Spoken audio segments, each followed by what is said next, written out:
Très heureux de vous retrouver, mesdames, messieurs, fidèles amis de l'autre journal.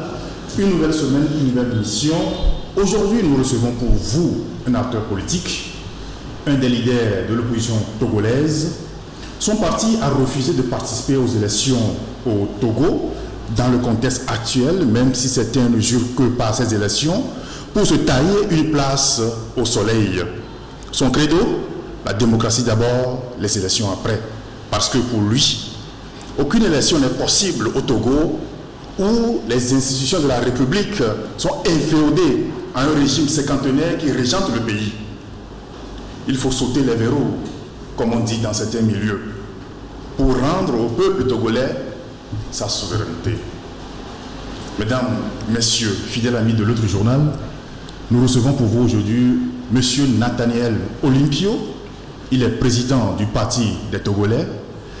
Avec M. Nathaniel Olympio, nous allons passer en revue l'actualité sociopolitique du pays. Nous allons parler de la corruption, du bradage du patrimoine national, de toutes les vices que se font dans ce pays. Bienvenue dans l'autre journal numéro 82. Monsieur Nathaniel Olympio, bonjour. Bonjour. Bienvenue dans l'autre journal. Merci de m'avoir invité. Voilà, c'est vrai que ce n'est pas votre première fois. Vous êtes déjà un habitué de cette émission produite par l'Alternative.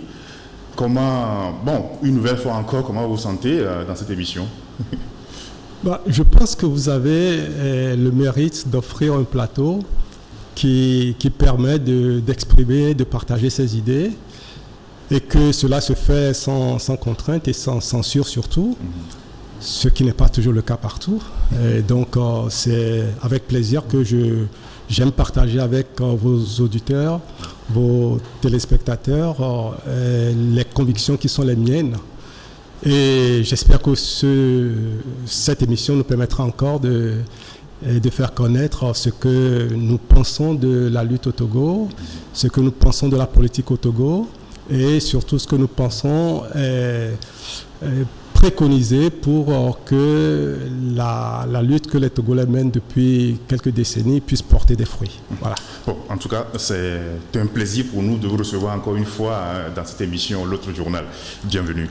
Voilà, nous avons évoqué quelques sujets que nous allons débattre dans ce sujet, mais avant de toucher, d'aborder ces sujets, nous avons appris la semaine dernière que le gouvernement a pris des mesures, notamment la suppression des frais de scolarité au lycée et au collège, la gratuité de la tranche sociale pour l'eau et l'électricité. En tant que leader de l'opposition, en tant que président du Parti des Togolais, voilà une mesure, ça vous réjouit, n'est-ce pas?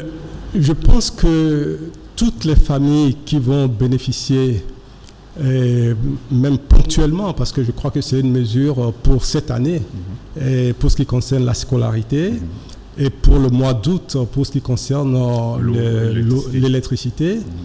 Je pense que les familles qui vont en bénéficier ne seront pas mécontentes. C'est toujours bon à prendre. Mais la grande question qu'il faut se poser, c'est est-ce que c'est cela l'attente des Togolais? Et moi, je m'interroge.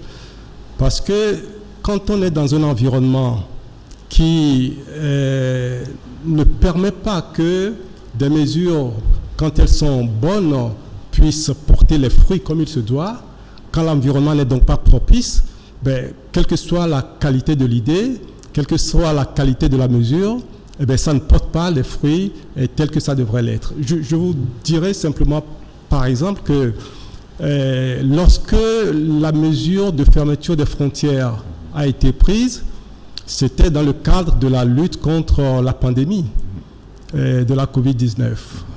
Et ça fait plus d'1 an maintenant, plus de 18 mois, que cette mesure est prise.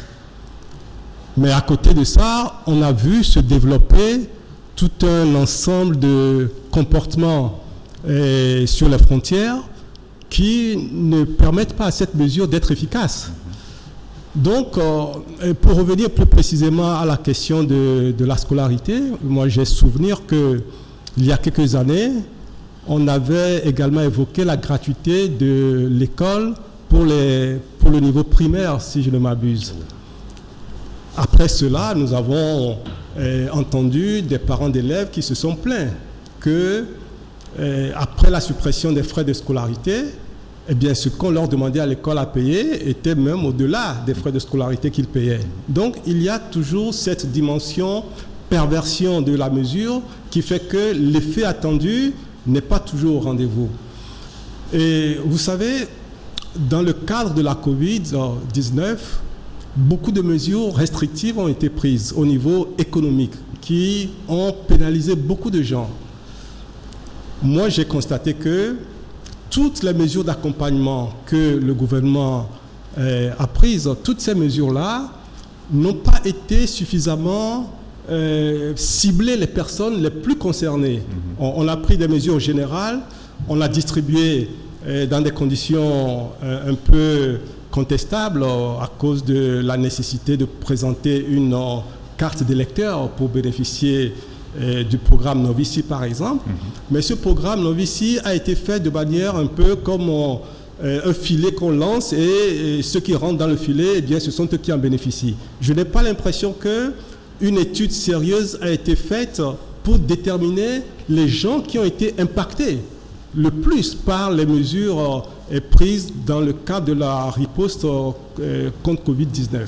Donc, cette approche-là, eh bien, elle manque d'efficacité d'abord parce que un certain nombre de personnes qui ont été victimes des mesures contre la Covid-19, eh bien, ces personnes-là vont être laissées sur le carreau parce que la mesure n'a pas été très ciblée, n'a pas été très affinée dans l'impact sur la population.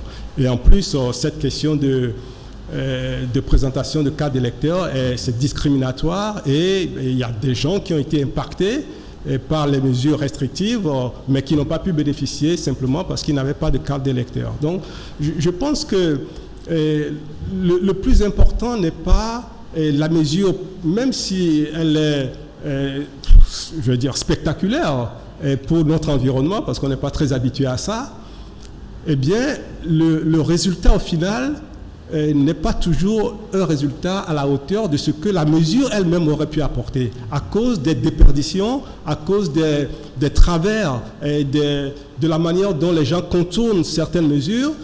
Et tout cela fait que, pour moi, la chose la plus importante que ce régime doit faire, c'est d'assainir l'environnement dans lequel nous évoluons, c'est d'assainir le système politique, c'est de travailler sur la corruption et sur tous ces petits maux au quotidien qui rendent difficile la vie des Togolais et que, je ne vais pas dire ces mesurettes qui ont été prises aujourd'hui, ça ne peut pas les combler parce que le vide créé est tellement grand qu'il faut une démarche globale, systémique, qui assainissent l'environnement. En ce moment-là, chaque mesure prise va donner exactement le résultat attendu. Je crois même que sur la question de l'électricité, peut-être qu'il faudra que les choses se précisent. Je ne sais pas, par exemple, si les gens qui ont les compteurs prépayés sont concernés. Et donc, il faut voir les mesures d'application concrètes de cette mesure-là. Voilà. Merci beaucoup, Monsieur Nathaniel.